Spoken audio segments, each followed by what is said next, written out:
Olá, almas conectadas! Hoje vocês vão conhecer a história de um jovem menino que saiu do interior de Minas com sua família para viver na capital. Este relato que recebi, apesar de ter acontecido na década de 60, é muito atual. Fala sobre bullying que até nos dias de hoje acontece, não apenas em escolas, mas também no trabalho, entre grupos de amigos, familiares, enfim, em milhares de situações sociais.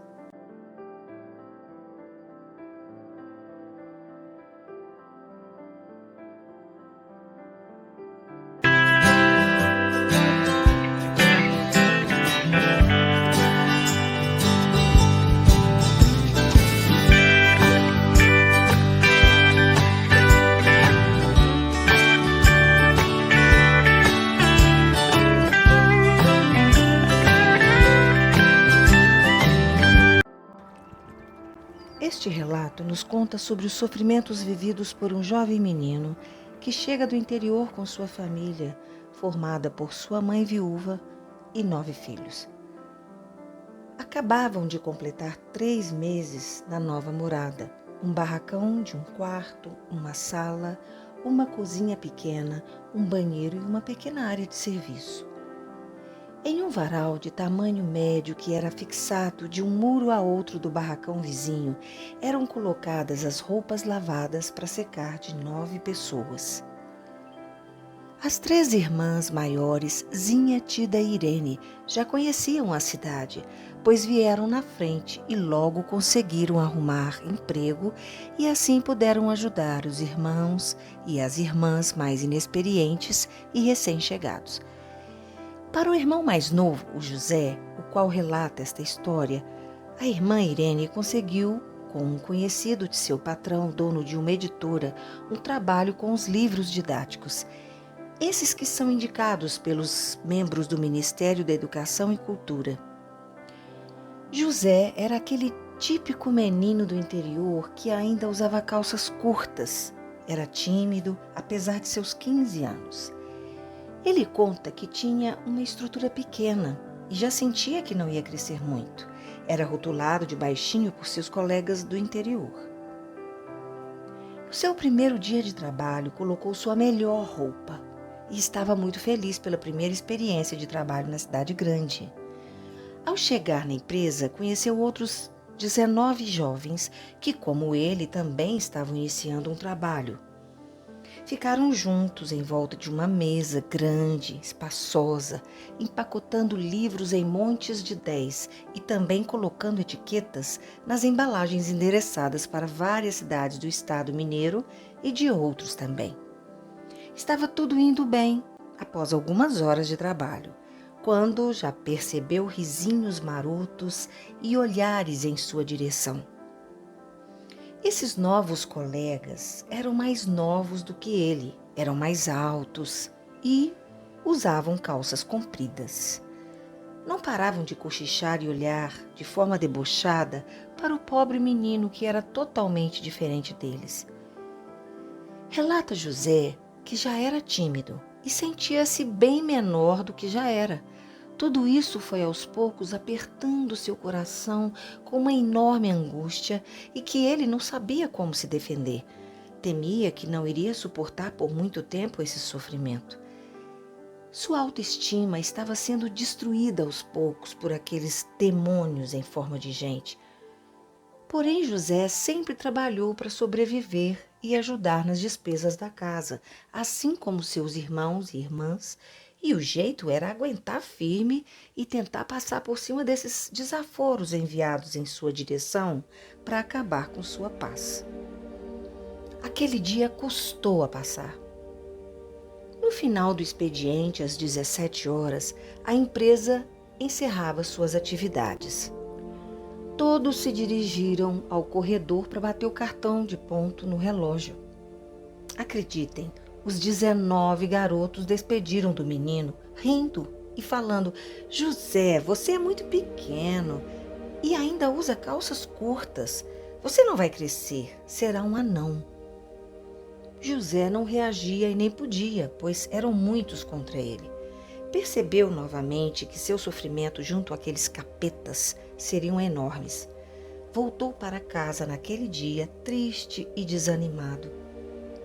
No dia seguinte foi a mesma coisa do dia anterior, ou seja, eles olhavam com desdém, com olhares debochados e risos disfarçados, que aumentavam a cada vez mais e tudo vinha em sua direção. Riam e falavam entre eles: esse Zé não vai crescer, é muito pequeno e ainda usa calças curtas. Aquilo acabava com ele e seu constrangimento aumentava à medida que as horas custavam a passar. Já nem concentrava no que estava fazendo. Sentia-se um estranho naquele ninho maldito. Pensava: aqueles moleques me pegaram para Cristo. Querem me crucificar até eu não aguentar mais. Por sorte, haviam muitos livros para serem embalados e etiquetados, o que diminuía as gozações, porém, logo depois voltavam intensamente. José sentia-se pequenininho, um ser diminuto mesmo, e para complicar a situação, não podia reagir. Além deles serem muitos, eram unidos e grandes. José estava sozinho, indefeso e nas mãos deles. Às 17 horas, foi bater o cartão de saída bem aliviado, embora os deboches continuassem até neste momento. Foi para casa novamente, triste e pensando numa maneira de resolver aquela situação. Mas como? Ele precisava do emprego, era pobre, tinha que ajudar nas despesas da casa, tinha de comprar roupas, calçados e não podia desapontar sua irmã, que tinha arrumado este emprego. Lembra-se de não conseguir dormir direito naquela noite ao deitar-se no sofá da sala, onde os homens da casa dormiam, pois o quarto era para as mulheres. Acordava e dormia um pouco, e acordava de novo, e sempre pensando na melhor maneira de resolver essa situação de empregado daquela editora. Mas, de repente, de tanto pensar, decidiu que esse terceiro dia de trabalho, junto àqueles pestinhas, seria o último. A partir do quarto dia em diante, fingiria que iria trabalhar, mas não compareceria à empresa. Ficaria zanzando pela cidade até chegar a hora de voltar para casa, após as 17 horas. Foi sofrido esse terceiro dia, ao redor daquela mesa, junto àqueles demônios. Eles não perdoavam e a todo momento olhavam, riam e agora com gargalhadas, nem disfarçavam mais suas cretinices. Sentindo uma vergonha imensa, apossando dentro de si, jurou vingança e rogou uma praga para todos eles. Claro, tudo isso feito no silêncio mais profundo do seu coração. Falou para si mesmo o seguinte: esses 19 capetas irão casar um dia, e eu desejo e peço a Deus que os castigue e dê a todos eles filhos e filhas bem pequenos, e que eles e elas não cresçam, que todos e todas sejam verdadeiros anões e que o deboche e as gozações que me fizeram sofrer se virem contra eles e que sejam eternas e recaiam sobre todos eles. Lembrarão do mal que me causaram e espero que sofram eternamente. E assim foi feito. Não mais compareceu à empresa e, como o dono conhecia sua irmã, no segundo dia de sua ausência, ligou para ela e perguntou por José. Ela respondeu: ele sai de manhã para trabalhar, só volta à noite. Para nós da família, ele está no emprego. O que eles não sabiam era que ele não estava lá na empresa, estava andando pela cidade, aguardando a hora de voltar para casa. Andava para lá e para cá e o dia custava passar. Ia no parque municipal, mas não andava naqueles brinquedos porque não tinha dinheiro nem para o almoço. Para aplacar um pouco a fome, bebia água pura e cristalina da bica que todos bebiam no parque. E os moradores da região, aquela região central, até iam buscar e encher suas jarras desse líquido puro e gelado. Foram 2 dias que infelizmente teve que fugir de seus algozes sem coração, que não tinha mais nada para fazer na vida, apenas infernizar um menino inocente, puro de alma e de coração, que nada sabia da vida. Na sexta-feira à noite, ao chegar em casa do trabalho, a família inteira já o aguardava para maiores explicações sobre o sumiço da editora. Todos caíram em cima dele, o encheram de perguntas mas ele não podia responder. Esse conhecimento vive até hoje em suas lembranças, o atormenta e o faz recordar do massacre que sofreu. Todos os questionaram. Queriam uma resposta que fosse plausível. E ele, na sua infantilidade de menino recolhido na sua vergonha, nada falou. Apenas foi se encolhendo debaixo da mesa da pequena cozinha, foi se dobrando, se encolhendo, como se quisesse voltar para o útero materno e não ser mais atormentado por ninguém. Lá estaria bem tranquilo e protegido. Não gritou, não brigou, só se encolheu de medo, de vergonha e de tristeza. Era muita humilhação para um menino que não sabia de quase nada da vida, cheio de esperanças e alegria de apenas estar conquistando o seu primeiro trabalho, numa cidade grande, mas que já sofria de forma anormal de bullying, e isso aconteceu na década de 60.